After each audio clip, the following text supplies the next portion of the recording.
Have you ever noticed the world can feel completely different before lunch? A small inconvenience suddenly feels enormous. Patience becomes harder to find. Conversations feel sharper. The future looks less promising. And for some reason, everyone else seems more annoying than usual. Then you eat. An hour later, the world feels manageable again. The people haven't changed. The circumstances haven't changed. But something important has. The body has. One of the easiest biological filters to observe is energy availability. Whether we are fed, fasted, rested, or depleted can influence the way we experience the world. Most people think of food primarily as fuel, and of course it is. The body requires energy to survive. The brain requires energy. Muscles require energy. Organs require energy. Every cell in the body depends upon an ongoing exchange of resources. But food is more than fuel. Food is information. Food is chemistry.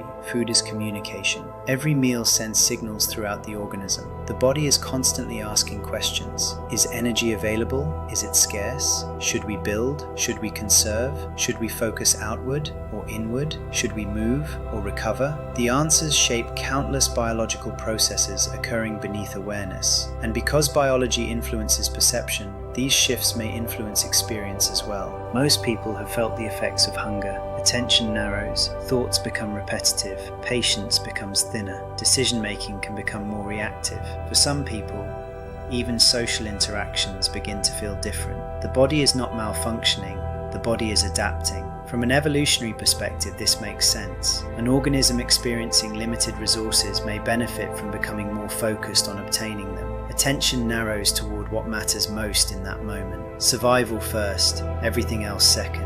But hunger is only one part of the story. Being fed changes things too. After eating, the body begins another sequence of adjustments. Digestion activates, hormones shift, nutrients begin moving into circulation. The body enters a different mode of operation. Again, this is not simply about calories. It is about communication, the organism continuously responding to changing conditions.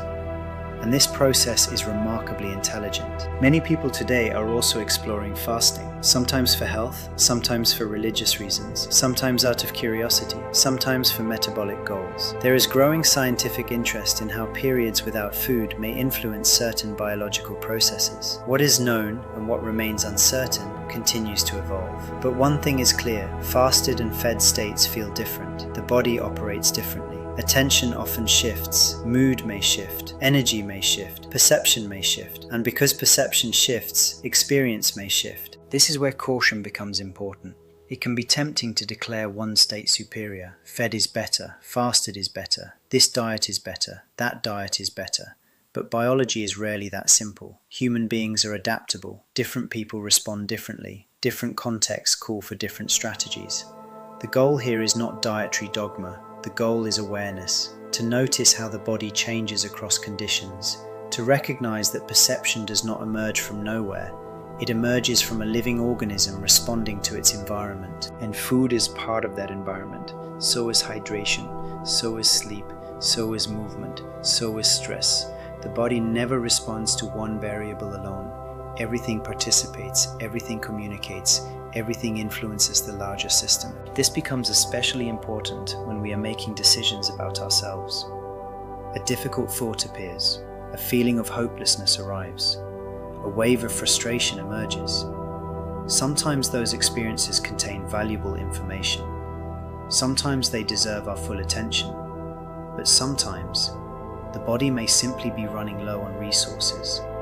The organism may be tired, hungry, dehydrated, overloaded. And before we build a philosophy around the feeling, it may be worth checking the basics.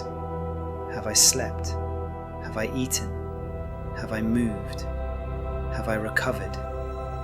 Have I cared for the organism carrying me through this moment? This is not about reducing life to biology, nor is it about pretending every problem can be solved with lunch and a nap. Life is more complex than that. But biology matters, and often more than we realize. The body is continuously translating resources into experience, energy into attention, attention into perception, perception into thought, thought into action, and action into the life we live. The same world, different biological conditions, different experiences. This is one of the reasons biological literacy can be so powerful, because the more clearly we understand the organism, the more clearly we begin to understand ourselves. And perhaps we become a little slower to judge, a little quicker to observe, and a little more willing to ask, what state is the body in right now? Because sometimes the answer changes everything. Somalume. The organism is always adapting.